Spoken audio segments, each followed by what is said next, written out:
Hey everybody, so it's exam season coming up.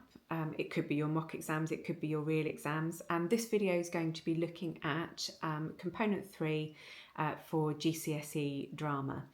The board that I'm specifically looking at is Eduqas, but there might be some tips and things that will help you with other boards as well. The other thing to be aware of, obviously, is, these are my way of approaching questions. Other people, and if you're not one of my students, other teachers might have different ways of approaching it. That's fine, get some advice from different places, see what style works for you, because everyone has a different way of approaching these particular things. Now, the very first thing that I would say to you is if you are doing Eduqas as an exam board, they have some really good exam walkthroughs on their websites. So do go through and have a look through them. It's a PowerPoint. Actually, if you go directly to the website, you can click on and get audio if you have PowerPoint as well. And they essentially walk you through the paper and they describe what it's going to look like. So all papers are going to have instructions on the front. They give you suggested times at the bottom. So they suggest for section A that you are going to want to use an hour and 5 minutes, and for section B you're going to use 25 minutes. We will talk about timing sort of as we go through this particular video.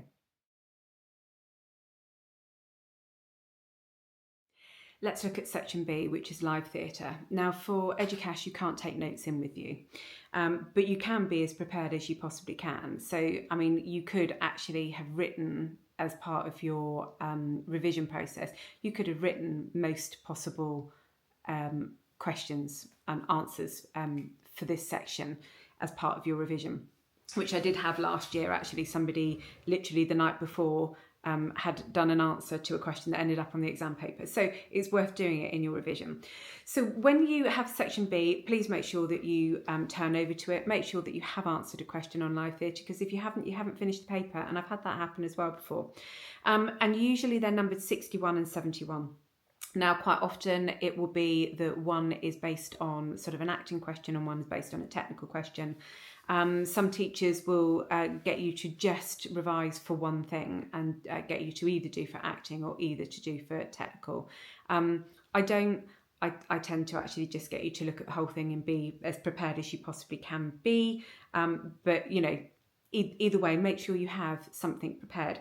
So, for example, it will say, answer either 61 or question 71. You should base your answer on one live theatre production seen during the course. You must use a different text from the one used in section A.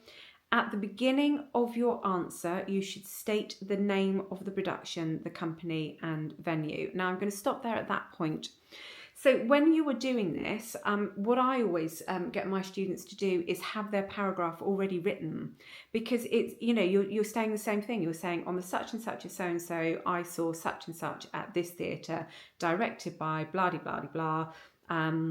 The style of theatre was so-and-so. They tell me, they put it into context. They tell me the storyline, a brief storyline of it. And then they tell me the things that were based within it. Now, that whole paragraph can be pre-written. And you can have it memorised and you can go into the exam with it. Now, the really good thing about that is it actually takes you away from the play text that you've just done, and it puts your head in the right space for the next thing that you're going to write about. And it's putting it in context for the examiner, because the examiner is not going to see every single play going that you're doing. They've probably seen quite a few, but they're not going to see all of them. So that's what we're using that first paragraph to do, is to set things up. So the first question might be, analyse and evaluate the choice of costumes for two characters in one moment. In your answer, refer to costume style, how costume was used to create character and communicate meaning, your response to costumes as an audience member. Okay, so I'm going two characters, one moment. So the first thing that I'm actually going to do is I'm going to say what the one moment was, and I'm going to put it in context, just like I've been doing with my other 15 mark questions. So I'm going to put that into context, and then I'm going to say a little bit about the two characters within the context of that scene. I'm then going to talk about the costume, and I'm probably going to go from head to toe, and I'm going to say how those different things communicate meaning, whether it's it tells me what period this is in, it tells me the social class of that character, it tells me their age, it tells me their ethnicity, any of those different things. And then I'm also going to make sure that I'm saying, as an audience member, it made me feel, or as an audience member, I realised from this that. So every time I'm making a point, I'm also then putting in as an audience member. And I'm going to try and use that wording because that's the wording that's in the question. As an audience member, the way that that communicated meaning to me was by. A way that this communicated meaning to the audience was. Yeah, so you're getting those words in there. And I'm going to give 2 to 3 examples for each character, and that's probably all I'm going to have time for. And I might have a sort of a conclusion at the end. I might not. We'll see how I'm doing for time. But we're making sure we've talked about the style, how it was used to create the character, so what it told me of the character, how it communicated meaning, and my response as an audience member, which is really important. So the other question might be, analyse and evaluate how 2 actors use movement and interaction in one moment to communicate their relationship to the audience. Refer to the acting style. So is it non-naturalistic? Is it naturalistic? Is it physical theatre? How movement and interaction was used to create character and communicate meaning. Your response to the performance as an audience member. So again, one moment, I'm going to put it in context. 2 actors, I'm going to describe the characters and probably their brief relationship. I'm going to talk about the acting style, and then I'm going to go into giving examples of the movement and interaction between those characters. And for each time I give a suggestion and link it to a moment, I'm going to say how that made me feel as an audience member, or how I think the audience around me responded to that particular thing. And then I'm going to do a conclusion. And it really is as simple as doing that. But you are trying to constantly use words from the question, and you are constantly giving an idea and then saying how it made you feel as an audience member, telling me something that happened, what you took from that as an audience member, telling me this, how it communicated meaning, what you took from it as an audience member. Okay, remember, all of these are so formulaic. They really are. So don't make them any harder than they need to be.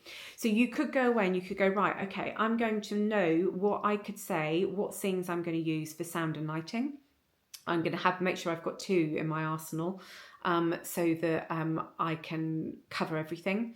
I'm going to do the same thing for movement between characters. I'm going to do the same thing for interaction. I'm going to do the same for costume, for set, for props, for directing. All of these different things I'm going to look at and go, have I got 2 examples in my head from that live piece of performance? Have I written everything I can possibly can about it? And then do you know what? Do a rough draft of that question, what you would put into it. Write it up. Try and do it in a time condition. Say to yourself, right, I've got 20 minutes. I'm going to write the answer to this. Because the more of those you can practice and the more of those you can try, the easier you'll find it to get detail in, the quicker you'll be able to do it, and the more likely it is to come up on the exam paper on the day. All right, so try and get putting that into your revision techniques. Any questions, drop me a note in the comments below. And again, just make sure you're looking at my video on how to embed vocabulary into your work to get higher grades.